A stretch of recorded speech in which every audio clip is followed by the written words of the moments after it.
নৌবাহিনীর স্যাক্রিফাইস অতীত, বর্তমান ও ভবিষ্যৎ বলবে বাংলাদেশের সমুদ্র সীমা কতখানি অক্ষত থাকবে।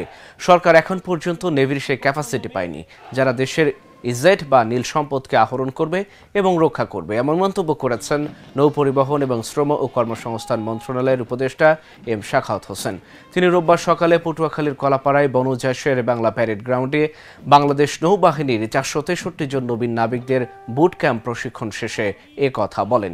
তিনি আরও বলেন, দুটি সাবমেরিন হয়েছে, আরও বেশ কিছু সাবমেরিন যুক্ত হওয়া দরকার। যদি হয় তাহলে নেভি ছোট হলেও খুব কার্যকর হবে। যদিও অন্তর্বর্তী সরকারের সময় খুব কম, তারপরও আশা করা হচ্ছে এই সময়ে সেটি কার্যকর হবে।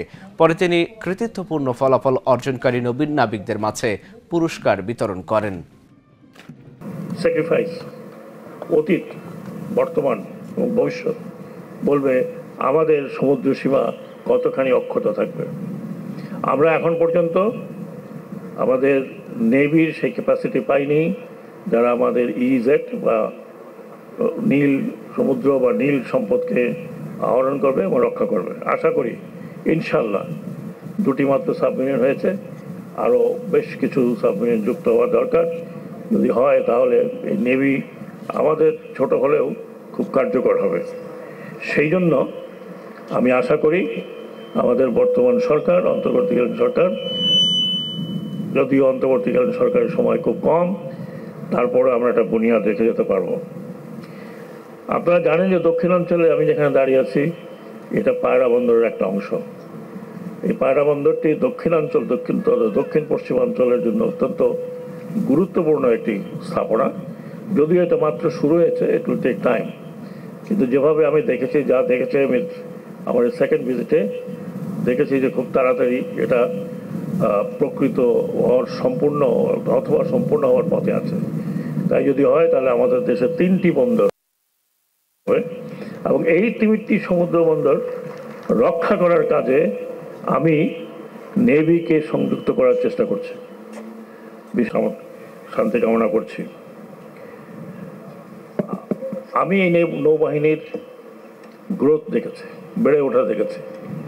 আর এলাকি যে 1971 সালে যখন দেশ স্বাধীন হয়, ঠিক স্বাধীন হওয়ার আগে একটি অপারেশন হচ্ছিল, অপারেশন জ্যাকপট।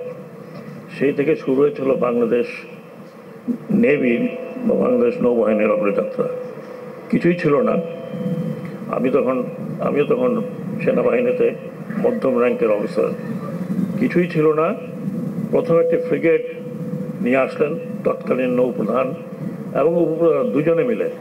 সেই ফ্রিগেট বাংলাদেশের নেভিতে যুক্ত হলো। তখন আমরা অত্যন্ত গর্বিত ফিল করছিলাম যে বাংলাদেশ নেভির ছোট ছোট নৌযান যাই থাকুক না কেন একটি ফ্রিগেট রয়েছে। তারপর আরেকটি ফ্রিগেট আসলো, যুক্ত হলো।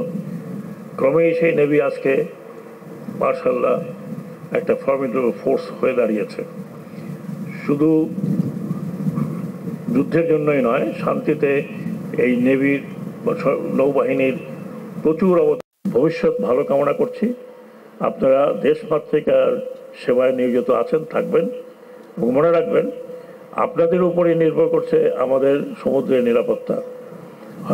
আমরা কোস্টাল নেভি হতে পারি, কিন্তু সেই দিন দূরে নয়।